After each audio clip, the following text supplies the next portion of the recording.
Il faut que ce soit gratifiant aussi pour les gens qui vous accompagnent. C'est-à-dire que quand ils sortent un film documentaire en salle, c'est un effort particulier, il faut défendre le film peut-être plus que d'autres films, plus que les films de fiction, et il faut que ce soit gratifiant pour eux, il faut qu'il y ait une récompense, à l'arrivée, il faut qu'on en parle beaucoup, il faut qu'on fasse venir les gens dans les salles, et donc la représentation du film dans des festivals prestigieux est un atout formidable.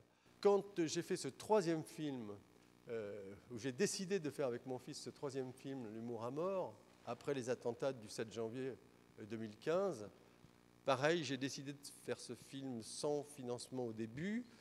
Et là, ça a été un autre canal que j'ai utilisé, puisque j'avais créé des liens avec Thierry Frémaux, le sélectionneur de Cannes, et je lui avais dit qu'il m'avait accompagné sur C'est dur d'être aimé par des cons, et je lui avais dit au téléphone, je me souviens, c'était en février, donc un mois après les événements, je lui avais dit, Thierry, je peux être à Cannes en mai, mais est-ce que tu m'accompagnes sur ce film? Et il m'a répondu tout de suite, il m'a dit, je t'accompagne. Et à partir du moment où il m'a dit, je t'accompagne, ça voulait dire que le film était à Cannes, et à partir du moment où il était à Cannes, j'ai eu dans les 48 heures la réponse de Canal qui m'a accompagné pour ce film tout de suite. Donc, c'est des affaires de personnes aussi, il ne faut jamais oublier ça. C'est-à-dire que dans ces aventures-là, c'est des liens personnels avec des décideurs, avec des gens qui ont les moyens de parier sur vous et de faire aboutir vos projets. De la même façon, la co-réalisation, à part on est les frères Cohen, et les uns font une fois le producteur et une autre fois le réalisateur, mais quand on signe le film comme réalisateur ou comme auteur, c'est très difficile de le faire. Alors on peut le faire quand on est co-auteur, c'est-à-dire qu'on peut écrire un scénario ensemble, on peut se passer les trucs, on a le temps de biffer, de ne pas être d'accord, d'être meilleur dans certaines séquences, de rajouter des dialogues, d'en enlever d'autres, de rajouter des séquences, d'en retrancher d'autres. Tout ça, c'est possible parce que ça se fait autour d'une feuille de papier.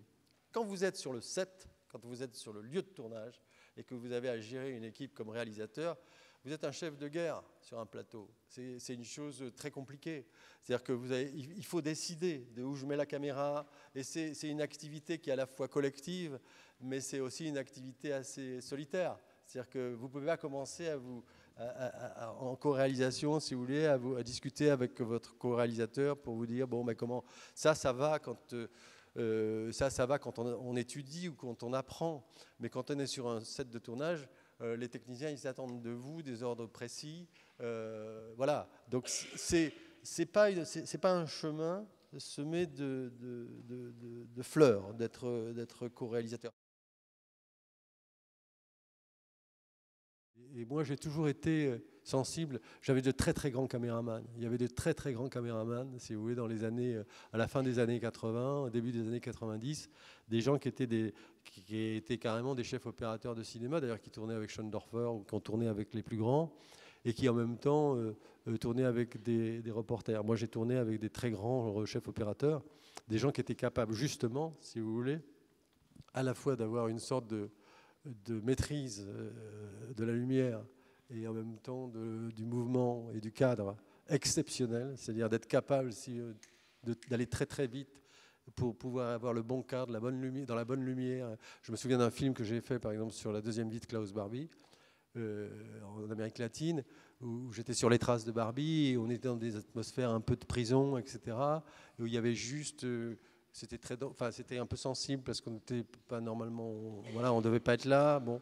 Et il y avait juste une ampoule au plafond et une ampoule très faiblarde avec un type qui s'appelait Pascal Pueyo, qui était un très très grand cadreur. Et il a sorti une lumière que je n'imaginais pas possible, si vous voulez, juste sur un filet de lumière sur un visage, qu'on pouvait sortir d'ailleurs qu'avec du 16 double bande. Voilà, et c'était une mise en scène qu'il avait trouvée tout de suite avec un axe de caméra parfait, enfin une grâce quoi, du moment. Alors qu'au cinéma, c'est l'inverse. C'est-à-dire qu'un chef, avant que le réalisateur dise moteur, parfois il faut 1h30 de mise en place, si vous voulez, pour le truc. C'est un autre métier.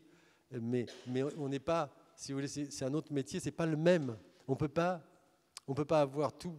Dans le cinéma, c'est préécrit, il y a des dialogues, il y a un scénario, il y a des découpages, il y a des chefs d'écho, Enfin, il y a une reconstitution du réel, si vous voulez, bon, qui nécessite ce genre de truc.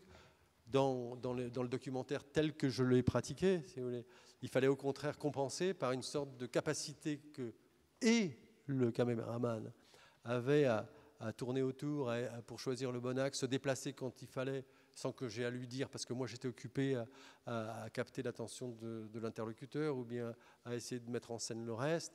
Voilà, il faut qu'il y ait à la fois une autonomie, enfin c'est un couple, hein, un journaliste et un reporter d'image, c'est un couple qui doit fonctionner en harmonie, sans que forcément le réalisateur ait besoin de lui dire d'aller se planter en contre-champ. Vous voyez ce que je veux dire? C'est un truc, moi.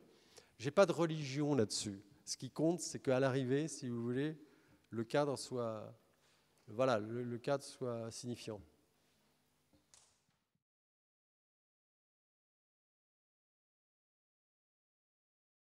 On a tous une part de subjectivité quand on fait quelque chose. Tout le temps, même quand on dit qu'on est objectif ou qu'on veut l'être.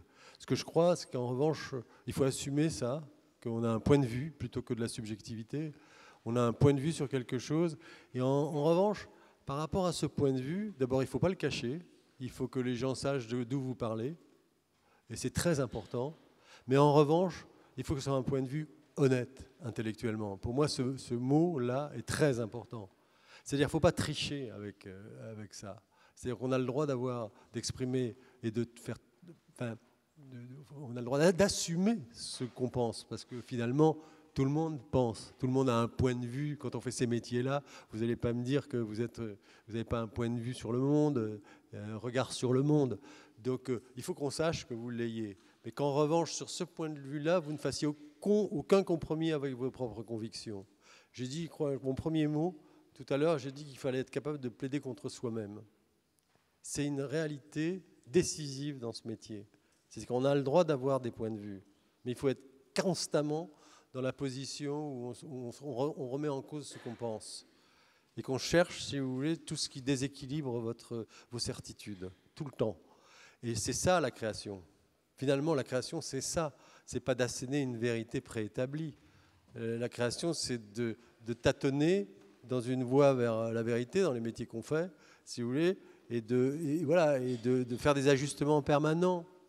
Moi, je ne pense pas aujourd'hui ce que je pensais il y a 30 ans. Je ne pense pas aujourd'hui même ce que je pensais il y a 15 ans. Et aujourd'hui, vous pourriez me mettre en contradiction avec ce que je disais ou ce que j'écrivais il y a 40 ans.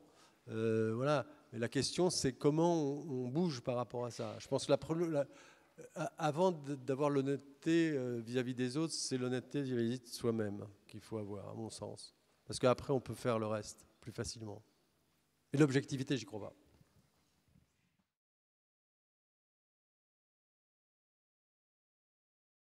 Quand mon distributeur a ressorti C'est dur d'être aimé par des cons le 8 janvier 2015, c'est-à-dire le lendemain du film, du passage, le lendemain de l'attentat contre Charlie Hebdo, j'ai fait le film est ressorti en salle. J'avais les gens dans les salles qui voyaient le film et qui étaient des salles remplies où les gens faisaient la queue, etc. Et où les gens me disaient mais c'est incroyable, votre film il est sorti en 2007, mais on ne l'a pas vu au moment où il est sorti. Et là on le voit, c'est incroyable qu'on soit passé à côté de ça. C'est le parcours accompli qui me permet aujourd'hui de dire ça. Et donc d'essayer de vous faire comprendre ce qu'il y a d'important à suivre son chemin. C'est très difficile à le faire. C'est très très difficile à le faire parce que voilà, c'est le parcours d'une vie et c'est pas le parcours qu'on peut servir en kit comme ça à des étudiants leur disant ben voilà, moi j'ai fait ça et ben faites pareil. Non, c'est pas comme ça. Et puis chacun trouvera son chemin aussi de sa façon. Ce que je veux dire simplement, c'est que moi j'ai pas de recette à vous donner sinon la mienne.